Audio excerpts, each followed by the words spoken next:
La nouvelle est tombée ce vendredi 28 novembre 2025 et Airbus vient de lancer une alerte globale pour demander aux compagnies aériennes d'arrêter l'opération de quelques 6000 appareils de la famille Airbus A320. L'Airbus A320, c'est l'un des fleurons d'Airbus et à juste titre, c'est l'un des avions commerciaux les plus vendus au monde. Il me semble devant le Boeing 737 même. Et il a été lancé en 1980, mais c'est aussi l'un des premiers avions à incorporer la technologie Fly-by-Wire.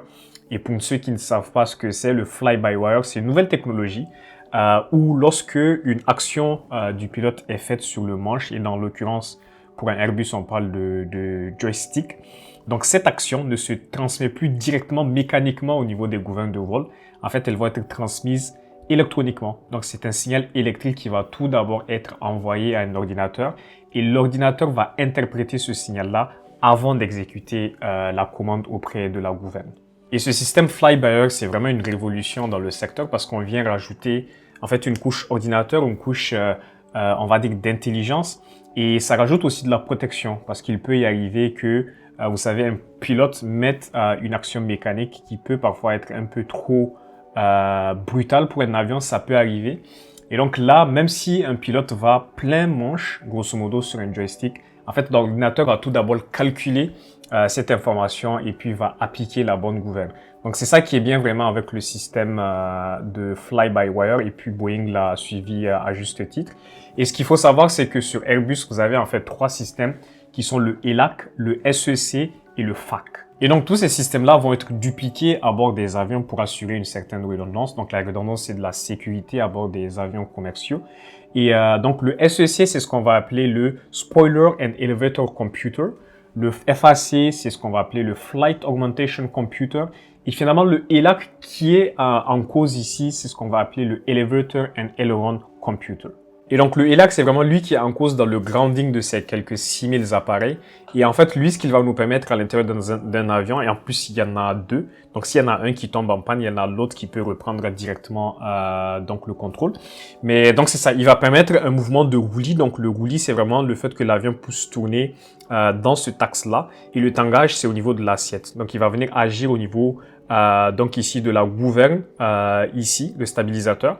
Et au niveau des ailerons aussi. Mais le 30 octobre, c'est vraiment la journée où toute cette histoire a commencé. Donc, le 30 octobre de cette année, un Airbus A320 de la compagnie JetBlue était en fait dans son vol.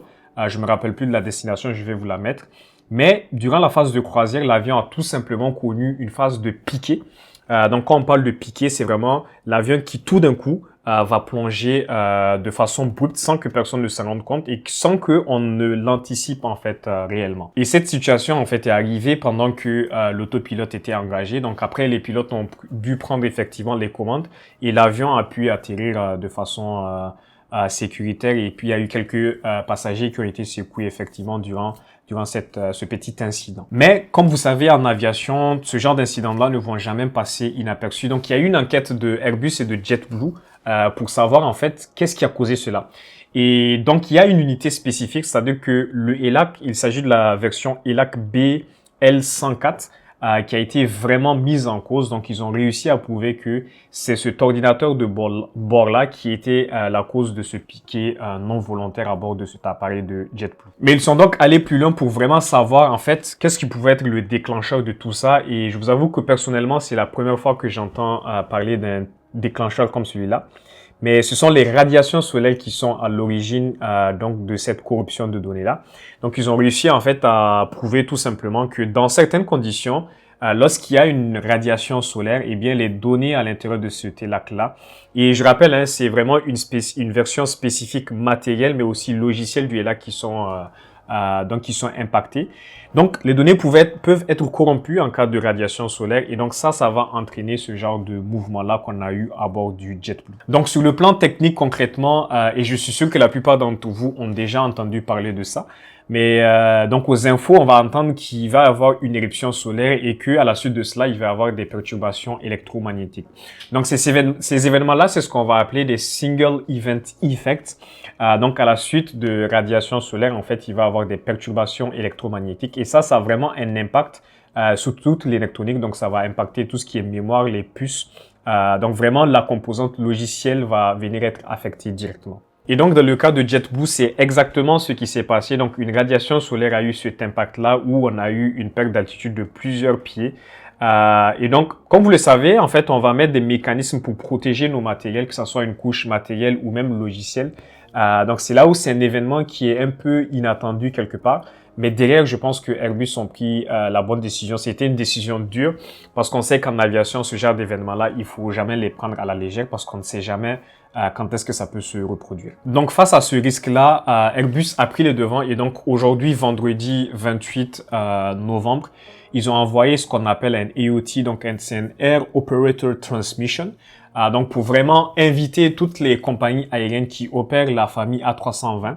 On parle de famille A320 ici, mais ça implique les A319, les A320, les A321 d'une certaine version et même certaines NEO sont impliquées. Donc, demandant à ces compagnies-là, ayant cette version spécifique du ELAC, que ce soit la version matérielle ou la version logicielle, de vraiment garder et d'arrêter tous les vols sur ces appareils-là. Et en parallèle de ça, donc l'agence européenne de l'aviation, donc l'EASA, a émis elle aussi un AD. Donc un AD, c'est Airworthiness Directive. Et donc celui-là, il était relativement urgent. Donc ces agences-là, que ce soit l'EASA, Transport Canada ou la FAA, elles sont dans cette capacité-là d'émettre les AD. Donc, c'est des directives d'opérabilité des aéronefs pour dire aux compagnies, en fait, il y a un problème sur tel ou tel avion par rapport à tel aspect.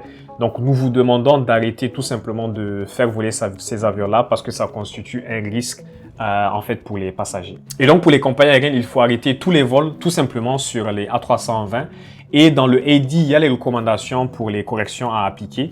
Il y a un premier groupe de compagnies pour lesquelles il faut tout simplement revenir à une version antérieure du ELAC qui est jugée stable et qui résiste à ces radiations solaires-là. Et pour certains appareils qui sont dotés de cette version matérielle spécifique du ELAC, en fait, il faut tout simplement la changer. Sinon, entre-temps, les vols sont tout simplement interdits. Et donc, ça se peut que vous qui regardez cette vidéo-là aujourd'hui soyez impacté par cette nouvelle directive de l'EASA et de Airbus directement. Donc voilà, c'est vraiment un aperçu rapide sur ce qui est en train de se passer en ce moment au niveau de Airbus. Et donc, on espère vraiment que la situation reviendra à la normale très rapidement. Comme je vous disais, quelques 6000 appareils sont impactés par cette Airworthiness Directive. C'est une grosse part de la flotte mondiale d'A320. Mais encore une fois, l'aviation, c'est une industrie qui va beaucoup se baser sur ce genre de situation-là. Tout simplement analyser des faits et éviter que cela ne se reproduise tout simplement.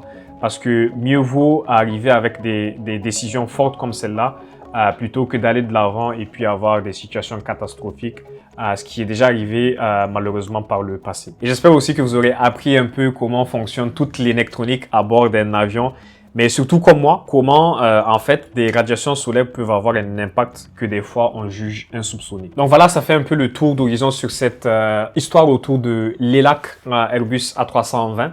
C'était Yacine, puis j'espère vous retrouver dans une très prochaine vidéo.